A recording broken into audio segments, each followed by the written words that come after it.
Hi there, welcome to this build of a 45-inch wingspan Quiver. Now the Quiver is a scaled down version of the late 1930s iconic Quaker, and we're building this from a great set of plans that I've downloaded for free off the OuterZone website. And if you have a look in the description below this video, there'll be a link to these plans. Now in the last video we got the wings joined, and that was a big relief to get those joined together lovely and straight and true, no twists or anything. And what we want to do in this video is to fit them to the fuselage. You can see there's a little bit of work needs to be done to the front of the fuselage to get these fitted, and I didn't want to do that work until I'd got the wings finished, or at least finished, so that I could see how they fit and to make sure we get that fitment just right. But before we fit them, first thing I'm going to do is profile the wing, do all of the shaping of the trailing edge, the ball nose and the wing tips. So we'll get that done first. Right, before we start profiling this trailing edge, I've put the wings onto the fuselage, and we can see there's a line here that we don't want to go below, which I'll just mark, because essentially that is where the stringers and the back of this kind of, I don't know whether you'd call this a turtle deck, but the back of the fuselage ties into that. So if we go any lower than that, it's just going to look a little bit weird. So it's good to get that marked up. Now we've got that done, we will profile the trailing edge, and we'll just get this comfortably sat on the bench. So I've got that end on a towel. I've got another towel. I use towels so much in the workshop just for holding things still. So we'll put another towel on that, and now we've got that. Actually, I'll take that one off because it's lifting it up, and I will put that there. There we go. That seems a lot more stable and easy to work on. So we're going to profile this trailing edge first. And what we've got as a reference for that is, or how much we need to take off, is essentially the ribs. And we can follow the ribs down and see how that should be shaped.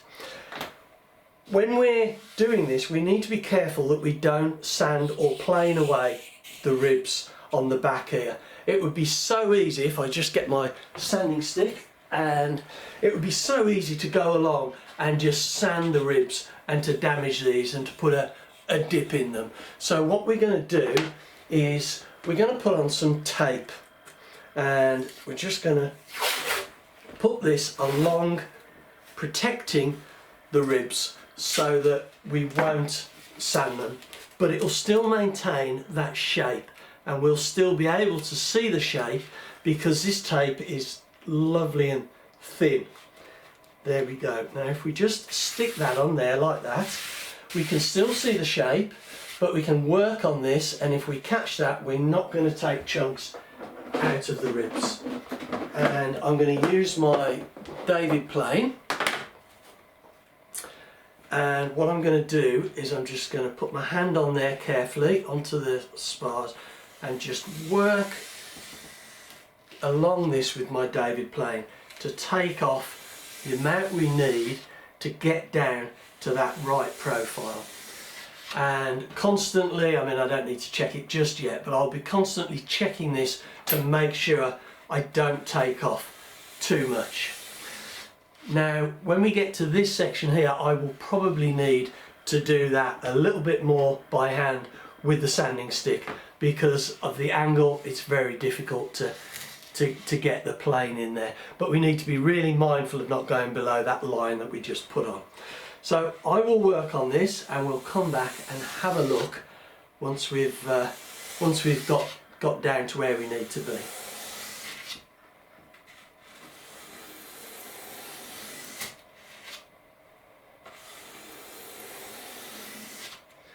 Right, now I've just taken a bit off there, and we can see that now we're more or less at the right profile for the the finished trailing edge. I don't want to take any more off with the plane because I'm going to take off too much, I think. So this tape is fantastic because it allows the plane to just slide along, and if you haven't got the tape on, sometimes you get this corner here just dipping down and catching one of the ribs, and you're sure to do some damage at some point if you're not really careful. So this tape really does help in protecting those ribs. So I've got that more or less there. I'm going to need to do that with the sanding stick. So what I'm going to do now is turn it round, do this other trailing edge, and then I'm going to take this outside and give the whole lot a good sand, including this, with my sanding stick, and get it to shape. Right, I've now got this trailing edge profiled really nice. You can see, hopefully, it comes down to quite a thin point, and I've got these edges coming round here nice and thin. I don't know how well that shows up, but what I've done is I've done the top and the bottom. Well, I've just made sure the bottom's flat, and I've brought these ribs down, and I brought this right round to this central point here, and I will probably round this off, I think, just from about here, but I'm going to leave that and have a think about that. This tape that I put on here, you can see where it's a little bit scuffed where I've been sanding, but this is brilliant because you can go along with your sanding stick or whatever you use and not be worried about taking these ribs down, or like I was earlier using the plane, it just literally slides along there and doesn't dip down and dig into the ribs. So this is in my mind a brilliant thing to do. And I don't know whether I said, I don't think I did, this is Scotch Blue. I don't know whether you can see the label in there. It's a Scotch Blue masking tape anyway. So now what I'm going to do, I've done both sides, I don't know whether I said that, but what I'm going to do now is I'm going to turn this round, and we are going to do the ball nose. So we'll do the other half coming up to the centre line, and if I do this wingtip on the underside, keeping that square but getting the profile right, and then, as I say, I will probably just round that off right at the very end. So let's get this flat again. I just held on the bench, and what I'm going to do is, this is hard balsa we've got along here, and we want to put a ball nose on it. So what I'm going to do first off is just take, oh, actually, before I do that, let me just show you that central section. You can see the central section I've brought down here to the shape of the stringers. Still needs a little bit of fine detailing, but right, back to where I was. So I'm just going to take off this sharp edge of this 1/4 inch square, and I'm just going to take that back probably about 1/16 of an inch, and then be careful not to take too much off. Just try and get this bit here, and then that is probably it, I think. See how much I've taken off. I don't know whether that shows, but it is literally about 1/16 of an inch, maybe a little bit more. I've taken off, maybe 3/32, something like that. But what I'm going to do now is I'm going to go back outside. I'll do the other side as well, and I'm just going to round this off with my sanding stick and finishing it with a long length like that, so I get a nice sort of uniform leading edge. If I just go along like this, I might end up with the odd dip. So right, I shall get the other side done now, and like I say, get outside and do this so that the dust blows away. That's always a good thing to do on days that are just a little bit too windy to fly. Ideal for taking the dust away when you're sanding.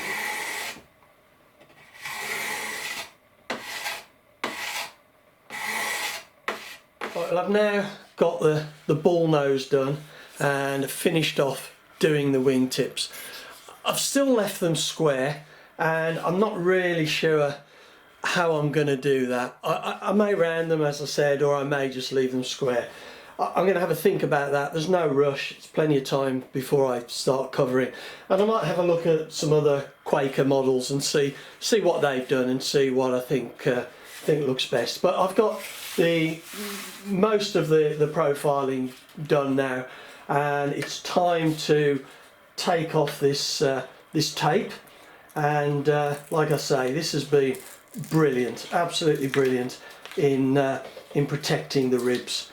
I still need to go over and do the top of the ribs here, and that will get done just before I come to do the covering.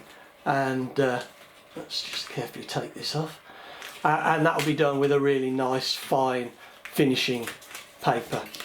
So okay, well, rather than waste time taking that off, I will just put this on the back, on the fuselage, and see what it looks like on that back edge where we've just measured it and sort of profiled it round. You can see that feeds in really nice there. Now that's going to look lovely once it's covered. So what we need to do now, once I've taken the rest of the tape off, is think about getting the front of this fuselage finished. Right, well, the first thing I'm going to work on is the attachment points for the wing, and that's going to be 3 places. We're going to have 2 points at the back of the wing here, which is going to be provided by a dowel, and I'm going to be using a 3/16 beach dowel through there, through these gussets. I'm going to come quite close into this spar here, and down a little bit. And to put those holes in, I'm not going to be using a drill. I'm going to be using this diamond file, and I find this lovely for just putting holes in balsa. You just point it in and twist it, and it provides a lovely kind of ragged free hole. So I'm going to be using that for there, and I'll get that cut and shaped.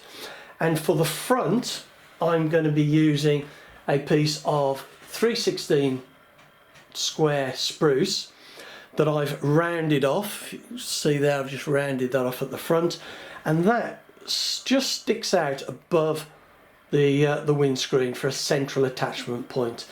And that will be supported not only by the front piece that comes in here, which I'm going to make in a second, but also a cross member there. That cross member does limit access to the cockpit or the cabin for when we're going to be putting in the servos. So I will probably get this ready, get this front bit done, and the attachment, the thing that's going to hold it there, but I won't put that cross piece in, and this will just slide out, and I can finish putting that cross piece in once I've got the servos done, because there's no point in limiting access to the cabin right at the beginning before we start delving into it. So, but I'll get these rear bits done, I'll get this front piece made up, and then we'll have a look at how that's going to attach and how it's going to support the wing as well at the front. Right, I've got the beach dowel in, which is really easy job. I haven't glued it yet. Don't glue it if you're doing this, because it'll make covering a lot harder. Far better do the covering, cut a little bit of a slot in, and then feed it through and glue that in place. I've made a little bit of a platform at the front that needs profiling. Now this will fit between the fuselage sides like that and support the front of the wing, and I'll put a piece of soft balsa on there that needs a lot of profiling, and most of it will probably disappear. And the idea is that when the wing is on the fuselage like that, it will just support the front edge here and stop the wing from sliding forward, and the elastic bands will come over that and to that attachment point. So what I need to do now is trim up this front piece and just go around and make it fit the front of this fuselage so it looks nice, and this is nicely profiled for the front of that wing. And then we'll have a look at what we're going to do with the underside. I'll probably just put a couple of pieces of balsa either side of where this is going to go, and then that can be glued right at the last minute when we've done the radio gear. So I'll get on and shape that now. Now here I am just profiling this front piece so it slots under there like I said, and it needs a little bit of sanding on this front edge to make this fit properly, and I'm using one of my round sanding sticks, and that you can see there. But what I don't want to do is sand the bottom of this. I just want to sand that piece, and that's quite a difficult thing to do if you're not really careful. But what I'm doing is I've got a piece of acetate which I'll use for the windscreen and the windows, and I'm just putting that on there. I'm then putting my sanding stick on top of the acetate, and I'm just sanding it like that. The acetate is going backwards and forwards, hopefully you can see that, and it's sanding the front but it's not sanding this bottom piece. Right, I've now got this front section glued into place, and I'm just sanding it to get the profile just right. And I've put some of that Scotch blue on again that I used on the wings, just on here, so I don't sand away the fuselage. It's amazingly tough stuff when you're sanding. And if we just get the wings, and we can see that this is almost where it needs to be, there's just a little bit more needs to come out so that that sits flat on the fuselage. So that'll be easily done, and once we've got that profile right, so the wings sitting flat, we can then just tidy up this this front edge and make sure that's right. I mean, this upstand here doesn't need to be much, just to provide some support to the front, and also it'll stop the ingress of oil from the engine that's invariably going to be chucking it over the model. So I'll get on, get this finished, and then we'll have a look. Right, I've now got that front section roughly sanded, and enough for what we're going to do today. It'll still need just smoothing with a finishing paper, garnet paper, when I come to do the whole fuselage before covering.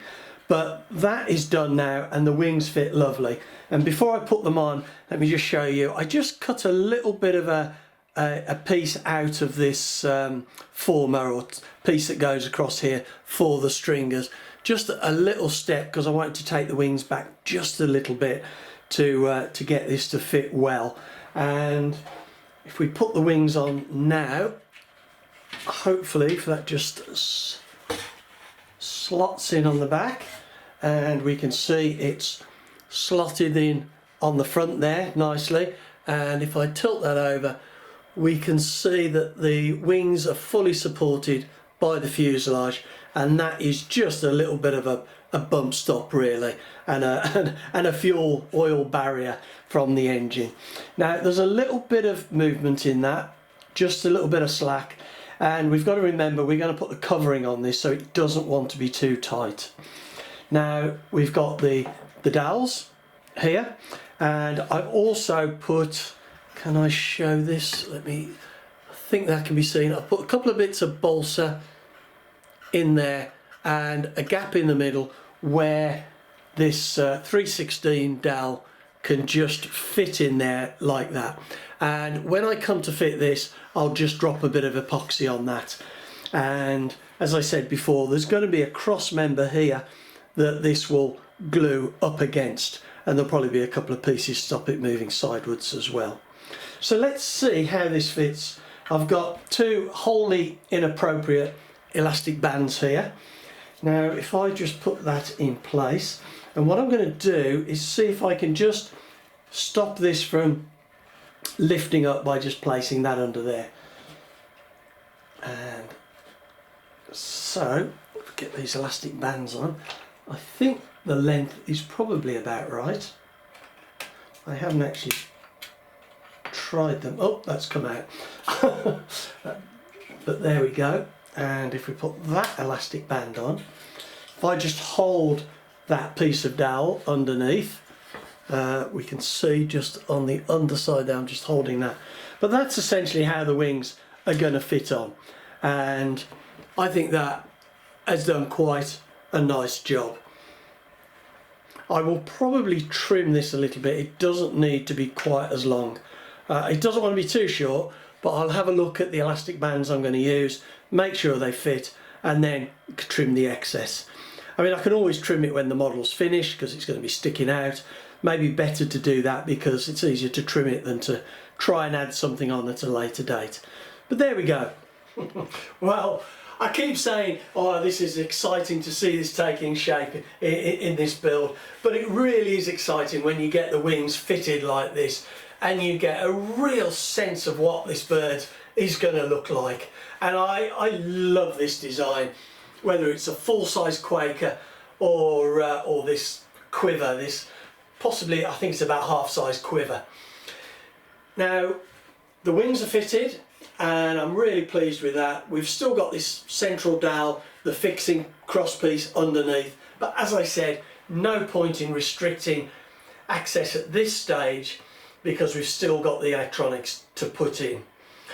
Also at a later stage, probably when we've done the electronics and the control linkages, we'll start putting in a few gussets and a few extra strengthening pieces around the cabin, particularly the opening under the wings, just to make sure we've got enough strength in this cabin and fuselage, not only to take the wings, but also maybe if we have a little bit of a bumpy landing, you know, we need that strength up in that upper section of the fuselage. But anyway, I am so chuffed to see this now like this. So anyway, I'm going to draw this video to a close now that we've got this wing mounted and profiled and all looking just really tip top. So in the next video, I think we're going to be doing a similar job with the tailplane and the fin and rudder. We're going to be fitting those onto the back of the fuselage. We're not going to be putting them on permanently. We're going to be fitting them so that we can take them off, cover them, and then put them on when we're ready. And we'll also be profiling these as well in the next video. So I hope you found this useful, interesting, and please come back, see how we get on in the building of this 45-inch Quiver.